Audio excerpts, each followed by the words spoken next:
করছে তারা কিন্তু একদম ডিরেক্টলি একটা পরিসংখ্যান দিয়ে দিয়েছে। তারা আপনার বসনিয়া এবং হার্জেগোভিনার জন্য আপনার ৩৮,১০০ পারমিট দিয়েছে, নেপালের জন্য ৩৫,৬৩৫টি পারমিট দিয়েছে, সার্বিয়ার জন্য ২৮,০০০ পারমিট দিয়েছে, ভারতের নাগরিকদের জন্য ২০,০০০ পারমিট দিয়েছে, ফিলিপাইনের নাগরিকদের জন্য তারা আপনার ১৪,৬০০ পারমিট দিয়েছে, এবং আপনার উত্তর মেসিডোনিয়া নর্থ মেসিডোনিয়ার জন্য ১৪,০০০ পারমিট দিয়েছে, বাংলাদেশিদের জন্য ১৩,৬০০ পারমিট দিয়েছে, এবং কোসোভোর জন্য ৮,০০০ পারমিট দিয়েছে, উজবেকিস্তানের জন্য তারা ৭,০০০ পারমিট দিয়েছে। আপনার এটা হচ্ছে আপনার ক্রোয়েশিয়া উইক, যেটা মিশরের জন্য ৭,০০০ পারমিট দিয়েছে। এখন তারা বলতেছে যে তারা ২০২৩ সালে যে পারমিট দিয়েছে, ২৪ সালে পারমিট আরও বাড়িয়ে দিয়েছে, ২৫ সালে কিন্তু তারা এগুলা আরও পারমিটের মান, কোম্পানির মান উন্নয়ন করে যাচাই বাছাই করে তারা কিন্তু পারমিট দিবে। এবং তারা চাচ্ছে, তারা যে ফ্যাসিলিটিগুলোর কথা বলেছে এখানে, তাদের কথা হচ্ছে তাদের দেশে বর্তমানে প্রায় আপনার ১,১৩,৫০০রও অধিক বিদেশি কর্মীদের জন্য ওয়ার্ক পারমিটের রয়েছে। এগুলোর মধ্যে আপনার বেশিরভাগই হচ্ছে আপনার নির্মাণ খাত, পর্যটন, আতিথেয়তা এবং আপনার পর্যটন, শিল্প, পরিবহন এবং যোগাযোগ ব্যবস্থার মতো বাণিজ্য খাতের মতো জায়গা থেকে পারমিটগুলো আসছে। এখন তারা বলতেছে যে আপনার সবকটা পারমিট প্রায় ১,৩২,০০০টা ছিল নতুন কর্মসংস্থানের পারমিট, আর প্রায় ৫৭,০০০টা পারমিট ছিল নবায়নের জন্য, এবং আপনার সিজনালের জন্য ১৭,৫০০টি পারমিট ছিল। তো মূলত পর্যটন এবং আতিথেয়তা খাতে যে জিনিসগুলো সিজনালের জন্য ১৭,৫০০টি পারমিট ২০২৪ সালে সর্বোচ্চ সংখ্যক পারমিট ইস্যু করা হয়েছে।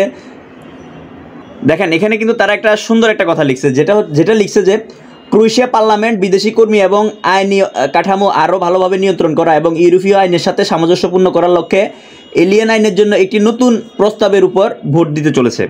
দেখেন এই যে আমি যেটা বললাম যে অন্যান্য সেনজেনভুক্ত দেশের উন্নত সেনজেনভুক্ত দেশের কর্মীদের বেতন কাঠামোর সাথে মিল রাখার জন্যই তারা মূলত এই জিনিসটা করতেছে। তারা মূলত পারমিট দেয়া বন্ধ রাখছে বা ইস্যু করা স্থগিত রাখছে, মূলত বন্ধ করে দেয় নাই, তারা এটা সামঞ্জস্য রাখার জন্য আইন নতুনভাবে নতুন নিয়ম অনুযায়ী অবকাঠামোগতভাবে তারা কিছুটা নিয়ম লাগু করার জন্য কিন্তু তারা পারমিটটা স্থগিত রাখছে বলতে বন্ধ করে নাই, তারা কিছুটা স্লো রাখছে।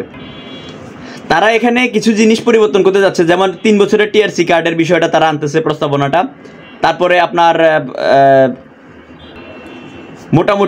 মোটামুটি আপনার একজন বিদেশি শ্রমিকের মজুরিটা, যেটা আপনার জন্য ক্রোয়েশিয়ান নাগরিকদের সাথে যেন সামঞ্জস্য থাকে, সমান থাকে, এই জিনিসগুলো তারা আনতেছে। এবং তারা আরও কিছু চাচ্ছে যে আপনার যে কোনো কর্মীর গ্যারান্টি প্রদান করে কিন্তু ওয়ার্ক পারমিট রিসিভ করতে হবে বা ইস্যু করতে হবে, এই টাইপের জিনিসটা তারা নিয়োগকর্তার কাছ থেকে সিকিউরিটি নেওয়ার জন্য এই আইনগুলো প্রণয়ন করতে চাচ্ছেন। এবং আপনার সিজনাল কাজের ওয়ার্ক পারমিটের ক্ষেত্রে এটার মেয়াদ তারা ৯ মাস করতে চাচ্ছেন। এবং তারা বিদেশি আপনার শ্রমিকদের ক্ষেত্রে তারা আপনার আবাসনের বিষয়টাকে খুব গুরুত্ব দিচ্ছেন, মানে থাকার বিষয়টাকে খুব গুরুত্ব দিচ্ছেন। তো যে সকল কোম্পানি সাপ্লাই কোম্পানি হবে বা আপনার অ্যাকোমোডেশনটা, থাকার ব্যবস্থাটা ঠিক থাকবে না, এগুলো থেকে পারমিট আসবে না, বা পারমিট আসলেও ভিসার রেশিওটা কিন্তু কম থাকবে। যেমন দেখেন ওনারা বলতে চাচ্ছে যে ক্রোয়েশিয়া পার্লামেন্ট বিদেশি কর্মীদের জন্য আইনি কাঠামো আরও ভালোভাবে নিয়ন্ত্রণ করার এবং ইউরোপীয় আইনের সাথে সামঞ্জস্যপূর্ণ করার লক্ষ্যে এলিয়েন আইনের জন্য একটি নতুন প্রস্তাবের উপর ভোট দিতে চলেছে। আইনটি বিদেশি কর্মীদের মর্যাদা এবং সুরক্ষা প্রতিষ্ঠা এবং ক্রোয়েশিয়ায় তাদের কর্মসংস্থানের সুবিধা প্রদানকারী সংস্থাগুলি তত্ত্বাবধান করার চেষ্টা করে।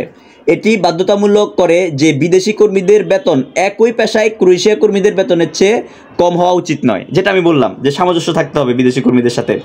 অর্থাৎ ক্রোয়েশিয়ান আপনার একজন কর্মী যে বেতন পাবে, বিদেশি কর্মী যেন তার থেকে কম বেতন না পায়, সমান বেতন পায়। আরেকটা নতুন নিয়ম যেটা ক্রোয়েশিয়া উইক পত্রিকা বলল, যে বিদেশি কর্মীদের জন্য পারমিট চাওয়া নিয়োগকর্তাদের কমপক্ষে একজন ক্রোয়েশিয়ান নাগরিককে গত 1 বছর ধরে নিয়োগ হতে হবে।